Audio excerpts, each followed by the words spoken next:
আপনি যখন আকাশের দিকে তাকান, তখন কি আপনি বুঝতে পারেন এটাই আপনার সবচেয়ে বড় ঢাল?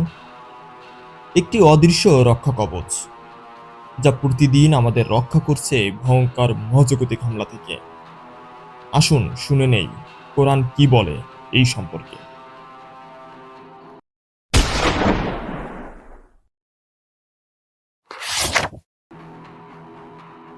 আল্লাহ তাআলা বলেন, আমি আকাশকে করেছি একটি সংরক্ষিত ছাদ, অথচ তারা এ সম্পর্কে উদাসীন। সূরা আল আম্বিয়া। এই আয়াতে যেটিকে বলা হয়েছে সংরক্ষিত ছাদ, বিজ্ঞান তা আজ ব্যাখ্যা করছে আমাদের বায়ুমণ্ডল, অ্যাটমসফিয়ার এবং চৌম্বক ক্ষেত্র, ম্যাগনেটিক ফিল্ড হিসেবে। পৃথিবীর চারপাশে রয়েছে একটি শক্তিশালী চৌম্বক বলয়, যেটিকে বলা হয় ম্যাগনেটোস্ফিয়ার। এটি আমাদের রক্ষা করে সূর্যের ক্ষতিকর বিকিরণ থেকে এবং মহাকাশের মারাত্মক কসমিক রশ্মি থেকে।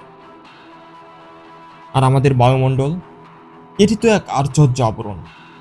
এটি উল্কা ও মহাজাগতিক ধ্বংসাবশেষকে পৃথিবী পৌঁছার আগেই পুড়িয়ে ফেলে।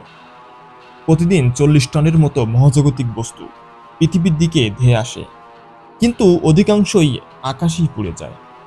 ভাবুন এক মুহূর্ত, যদি এই আকাশ না থাকতো, তাহলে প্রতিদিন আমাদের পৃথিবীতে বৃষ্টি হতো আগুনের, চামড়া পুড়ে যেত সূর্যের বিকিরণে, এবং এক সেকেন্ডেই ধ্বংস হয়ে যেত পুরো মানব সভ্যতা। আল্লাহর এই সৃষ্টিকেই মানুষ দীর্ঘদিন বুঝতে পারেনি। আজ যখন আধুনিক বিজ্ঞান একে বলছে প্রোটেক্টিভ শেড, তখন আমরা কোরআনে বহু বছর আগেই এই অলৌকিক তথ্য পেয়েছি।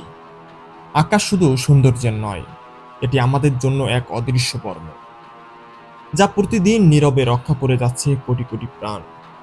সুবহানাল্লাহ! এমন বিস্ময়কর সৃষ্টি কেবল মহান রবই করতে পারেন।